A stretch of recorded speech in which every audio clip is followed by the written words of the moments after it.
నమస్తే, welcome to our channel. నేను విశాల్ని. రఘురామ్ కృష్ణంరాజు గారు కస్టడీ టార్చర్లో ఐపీఎస్ సునీల్ నాయక్ను అజ్ఞాతంలోకి వెళ్ళిపోయారా అంటే అవుననే సమాధానం కూడా వస్తుంది. ఏపీ పోలీసులు ఇప్పుడు గాలిస్తున్నారు. అసలు నిజానికి ఆయన వల్ల ఇప్పుడు వచ్చి తర్వాత నిజాలు చెప్పే అవకాశం కూడా ఉందా? ఇప్పుడు సోషల్ మీడియా మొత్తం, మీడియా ఛానల్లో మొత్తం ఇప్పుడు ఆయన అనిల్ నాయక్దే ప్రచారం అయితే జోరుగా జరుగుతుంది. మరి ముఖ్యంగా అసలు అనిల్ నాయక్ ఎక్కడున్నాడు? ఇప్పుడు ఏపీ పోలీసులు గాలిస్తున్నారు. నిజంగా ఎప్పుడు దొరుకుతాడు ఇంకా అనిల్ నాయక్? ఇలాంటి అంశాలపై చర్చించమని స్టూడియోలో ఉన్నారు సీనియర్ జర్నలిస్ట్ డివి శ్రీనివాస్ గారు ఉన్నారు. వారిని అడిగి విషయాలను తెలుసుకునే ప్రయత్నం చేద్దాం. నమస్కారం సార్. నమస్తే సార్. సునీల్ నాయక్ ఏమో మొన్న చూసుకుంటేనేమో ఎస్టీ అని చెప్పి, కులం అని చెప్పి మీరు ఇట్లా బాధ పెట్టిస్తున్నారా నన్ను అని టార్చర్ చేస్తున్నారా అని అన్నారు.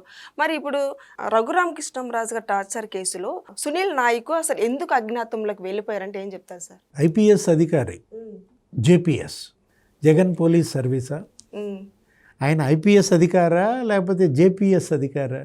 ఇప్పుడు మీరు పోలీస్ ఆఫీసర్ అయి ఉండి చట్టాన్ని మీరు గౌరవించరా? అంటే మిమ్మల్ని విచారణకు రమ్మని ఇప్పటికి 4-5 నోటీసులు పంపారు. ఒక్క నోటీస్కి మీరు స్పందించలేదు, వచ్చి విచారణకు హాజరు కాలేదు. చివరికి ఐఓ మరి ఎస్పీ దామోదరే అక్కడికి వచ్చాడు మిమ్మల్ని అరెస్ట్ చేసి తీసుకురావడానికి. వస్తే అక్కడ ఒక పెద్ద యుద్ధ వాతావరణం, ఉద్రిక్తత. అంటే వందలాది హోంగార్డుల్ని కాపలా పెట్టుకుని ఏపీ పోలీస్ మీదకి ఎగదోసి అక్కడ రక్షణ పొందే ప్రయత్నం, అక్కడ కోర్టులో వీళ్ళని వాదనలు కూడా వినిపించనీయకుండా అడ్డుకోవడం, అక్కడ న్యాయవాదులు స్థానిక పోలీసులు కుమ్మక్కై ఏపీ పోలీస్ మీదే అక్కడ కేసులు పెట్టించటం. ఇప్పుడు స్విచ్ ఆఫ్, ఫోన్లు స్విచ్ ఆఫ్ వేసి అజ్ఞాతంలోకి వెళ్ళడం అంటే ఇప్పుడు దీనికి ఎవరు బాధ్యత వహిస్తారు? ఇప్పుడు సునీల్ నాయక్ పరారీకి బాధ్యత బీహార్ పోలీస్ వహిస్తుందా? బీహార్ డీజీపీ వహిస్తాడా? లేదు అక్కడ పట్నా స్థానిక కోర్టు మ్యాజిస్ట్రేట్ వహిస్తాడా? దామోదర్ ఆయన అసలు అక్కడే మకాం వేశాడు. ఏంటి, అతను తీసుకుని కానీ నేను రాను అని. ఇప్పుడు ఈరోజు ఇక్కడ మరి వేశారు ఏంటి, అతను అరెస్టు వారెంట్ ఇవ్వమని చెప్పి వేసిన దీంట్లో సునీల్ నాయక్ జగన్మోహన్ రెడ్డి సీఎం అయిన 6 నెలలకు వచ్చాడు. జగన్మోహన్ రెడ్డి ఓడిపోవడానికి 6 నెలల ముందు వెళ్ళిపోయాడు. డిప్యుటేషన్ మీద ఆంధ్రప్రదేశ్కి మీరు ఎందుకు వచ్చారు? ఎందుకు వెళ్ళిపోయారు? ఈ 3 ఏళ్ల డిప్యుటేషన్లో మీరు ఏం చేశారు?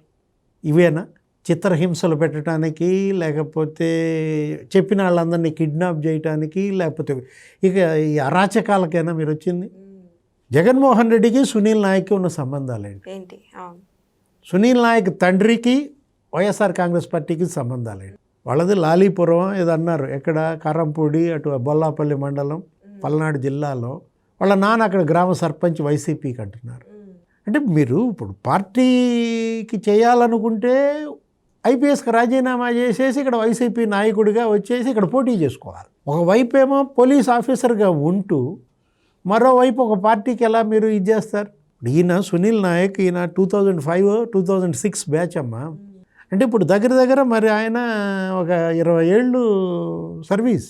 అట్లాంటిది ఇతను ఈ 3 ఏళ్లలో ఇతను ఎక్కడ చూసినా ఎక్కడ చేసినా వివాదాస్పద పనులే. రఘురామకృష్ణరాజు ఆ రోజు మరి విజయపాల్ అరెస్ట్ అయ్యాడు.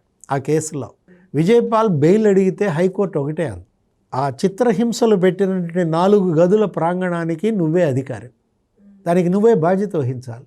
చట్టం మీకు అధికారం ఇచ్చింది మీ విధులు నిర్వహించమని, చట్టాన్ని అమలు చేయమని, కానీ చట్టం ఉల్లంఘించి అరాచకాలు చేయమని లైసెన్సులు ఇవ్వలేదు అని. అంటే పోలీస్కి రౌడీలకి గీత చెరిగిపోయింది. జగన్మోహన్ రెడ్డి 5 ఏళ్లలో ఇతనే ఎవరు, ఈ సునీల్ నాయకే అక్కడ పక్క గదిలో ఉండి మరి రఘురామకృష్ణరాజుని చిత్రహింసలు పెట్టడానికి ఇతని ప్రోద్బలమే కారణమని, పివి సునీల్ కుమార్ ఆ డ్యూటీ ఇతనికి అప్పచెప్పాడని, సునీల్ నాయక్కి సునీల్ కుమార్కి ఉన్నటువంటి ఆ బంధం కూడా బయటపడాలి.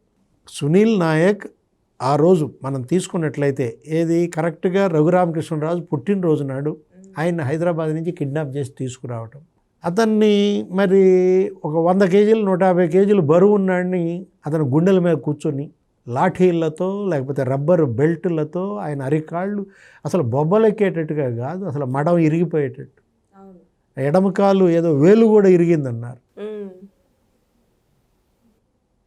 ఆ కేసులోనే తులసిబాబు అరెస్ట్ అయ్యాడు, విజయపాల్ అరెస్ట్ అయ్యాడు. ఇప్పుడు 3వ అరెస్టా సునీల్ నాయక్? సునీల్ నాయక్ 7వ నెంబర్ సార్ ఇందులో కేసులో. ఇప్పుడు 3వ అరెస్ట్ అంటున్నాను. ఈ కేసులో A1 A1 PV Sunil Kumar, A2 PSR Anjaneyulu, A3 Jaganmohan Reddy. ఇప్పుడు A4 విజయపాల్, A5 ఆమె డాక్టర్, సూపరింటెండెంట్ ఎవరు, నీలం ప్రభావతి. ఆమె భర్త వైసీపీ లీగల్ సెల్ అంట. చూసావా ఇక్కడ వైఎస్ఆర్ కాంగ్రెస్ పార్టీకి వీళ్ళకి మధ్య ఉన్నటువంటి బంధుత్వాలు. మెడికల్ సూపరింటెండెంట్ ఎవరైతే రఘురామకృష్ణరాజుని కొట్టలేదు, ఆయనకేదో సొరియాసిస్ వచ్చింది అన్నట్టుగా, ఆ కాళ్ళు అంతే, ఆయన కాళ్ళు ఎర్రగుంటాయి అన్నట్టుగా, అసలు ఏ గాయాలు ఆయన ఒంటి మీద లేవని ఆ మెడికల్ సర్టిఫికేట్ ఇచ్చినటువంటి ప్రభావతి భర్త వైసీపీ. సిఐడి కార్యాలయంలో చిత్రహింసలు పెట్టిన దానికి ఈ ఎపిసోడ్ మొత్తానికి డైరెక్టర్ సునీల్ నాయక్ తండ్రి వైసీపీ సర్పంచ్, ఏదో బద్యా నాయక్ ఏదో ఉంది అతని పేరు. అంటే ఇక్కడే మీకు అర్థమైపోతుంది కదా. ఇప్పుడు ఎందుకు నువ్వు తప్పు చేయకపోతే నువ్వు మరి ఎందుకని భయపడాలి? అవును, ఆంధ్రప్రదేశ్కి రావటానికి నీకు అంత భయం ఎందుకు? లేకపోతే వచ్చి ఇప్పుడు ఈ ట్వీట్లలో చెప్పిందే అక్కడికి వచ్చి చెప్పు కోర్టు దగ్గర మ్యాజిస్ట్రేట్కి. రఘురామకృష్ణరాజు నన్ను ఒత్తిడి చేశాడు, జగన్మోహన్ రెడ్డి పేరు చెప్పించమన్నాడు, లేకపోతే పివి సునీల్ కుమార్ పేరు చెప్పమన్నాడు, ఇదిగో ఆయన కాల్ డేట్ రికార్డ్స్ తీయండి, CDR అని ఇప్పుడు నువ్వు ట్వీట్లు పెట్టావు కదా, ఇవే మ్యాజిస్ట్రేట్ గారి దగ్గర చెప్పు. భయం ఎందుకు? అంటే అరెస్ట్ అవుతానని భయమా? నువ్వు చెప్పిన దాంట్లో నిజం ఉంటే, అది వాస్తవం కనుక అయితే, అంటే అది అబద్ధం, అందులో వాస్తవం లేదు అనేది నీకు అక్కడే తెలిసిపోతుంది కదా. ఈ అజ్ఞాతంలోకి వెళ్ళడం, ఈ యుద్ధ వాతావరణం తీసుకురావటం, దీనిపైన కేంద్ర హోంశాఖ కూడా స్పందించాలి. అమిత్ షా ఇవాళ ఏంటి, ఒక కేసులో నిందితుడిగా ఉన్నటువంటి ఒక వ్యక్తిని అరెస్ట్ చేయడానికి పోలీసు వస్తే వాళ్ళపైన కేసులు పెట్టడం అనేది, ఇప్పుడు గతంలో రఘురామకృష్ణరాజుని హైదరాబాద్లో ఉన్నాడని అరెస్ట్ చేసి తీసుకెళ్లారు. అప్పుడు తెలంగాణ పోలీసు సునీల్ నాయక్ మీద కేసులు పెట్టిందా? లేదు. వీళ్ళు కాదంబరి జత్వానీని కిడ్నాప్ చేసి తీసుకొచ్చారు. ఇక్కడ మహారాష్ట్ర, అక్కడ ముంబైలో ఆ సినిమా హీరోయిన్, ఆమె తల్లిని తండ్రిని కూడా తీసుకొచ్చారు. ఎంత వాళ్ళ వయసు? 70 ఏళ్ళు, 75 ఏళ్ళు. RBIలో రిటైర్డ్ ఉద్యోగి, మిలిటరీలో రిటైర్డ్ ఉద్యోగి వాళ్ళు. కాదంబరి జత్వానీ మరి కిడ్నాప్ చేసి తీసుకొస్తున్నప్పుడు, అరెస్ట్ చేసి తీసుకొస్తున్నప్పుడు అక్కడ మహారాష్ట్ర పోలీసులు, AP పోలీసులు ఇలా యుద్ధం చేశారా? అంటే ఈ కేసులో ఇతను ప్రధాన ముద్దాయి, నిందితుడు అనేది ఇక్కడే తెలిసిపోతుంది. ఎక్కడ ఇప్పుడు నేను రాను అని నువ్వు అక్కడ భీష్మించు కూర్చోవటం, లేకపోతే అక్కడ ఉన్నటువంటి బీహార్ పోలీసునో, ఆ బీహార్లో ఉన్నటువంటి నీ క్యాడర్, అక్కడ ఉన్నటువంటి నీ యొక్క వంది మాగదులను అడ్డం పెట్టుకుని బయటపడాలనుకుంటే అన్నాళ్ళు బయటపడతావు. చట్టం చేతులు చాలా పొడవైనవి. నిన్న మనం చూసాము, ఎవరతను అవినాష్ రెడ్డి, ముప్పిడి అవినాష్ రెడ్డి బెయిల్ కోసం సుప్రీంకోర్టుకి వెళ్తే ఏమంది, 3 రోజుల్లో లొంగిపోమ్మని. విదేశాలకు పారిపోయేటప్పుడు మమ్మల్ని అడిగి పారిపోయావా? ఇప్పుడు ముందస్తు బెయిల్ ఎందుకు వేస్తావు? ముందు వచ్చి లొంగిపో, తర్వాత నువ్వు రక్షణ అడుగు, అప్పుడు తర్వాత మళ్ళీ బెయిల్ పెట్టుకో. ఇతను కూడా అంతే.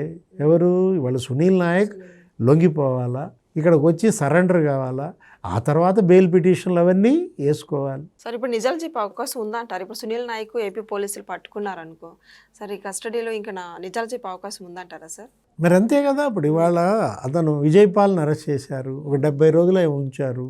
లేకపోతే తులసిబాబుని అరెస్ట్ చేశారు, ఒక 70-80 రోజులు ఉంచారు. ఇప్పుడు సునీల్ నాయక్ కూడా అరెస్ట్, ఒక 70-80 రోజులు జైలా. అంటే ఇప్పుడు జగన్ వల్ల జైలుకి వెళ్ళేటటువంటి IPSల్లో ఇతను రెండోవాడా? ఆల్రెడీ PSR ఆంజనేయులు జైలుకి వెళ్ళాడు కాదంబరి జత్వానీ కేసులో. ఇప్పుడు ఈ కేసులో కూడా ఆయన ఉన్నాడు, A2. ఇప్పుడు సునీల్ నాయక్ అరెస్ట్ తర్వాత మళ్ళీ PSR ఆంజనేయులేనా? మెడికల్ బెయిల్ మళ్ళీ రద్దు అవుద్దా? తర్వాత సునీల్ కుమార్ అరెస్టా? మరి అటు ఇటు అరెస్ట్ చేసి జగన్మోహన్ రెడ్డిని వదిలేస్తారా? ఆయన A3 ఈ కేసులో. తప్పది. ఏది, రఘురామకృష్ణరాజుని చిత్రహింసలు పెట్టారు. ఒక పార్లమెంటు సభ్యుడు, గౌరవ లోక్సభ సభ్యుడిని ఆ విధంగా మీరు కిడ్నాప్ చేసి తీసుకొచ్చి అరెస్ట్ చేసి, అసలు బైపాస్ ఆపరేషన్ చేయించుకున్నాడు, గుండెలపై కూర్చుని లాఠీలతో మోది అంత నరకం చూపించారే. ఇప్పుడు వీళ్ళకి నరకం కనపడుతుందా? సింపతి ఎక్కడి నుంచి వస్తుందమ్మా వీళ్ళకి? ఇప్పటికే Kanthirana Tata suspension, Vishal Gunni suspension, Joshua suspension, ఎంతమంది IPSలు ఇవాళ జగన్కి బలయ్యారు. Thank you sir. నమస్తే.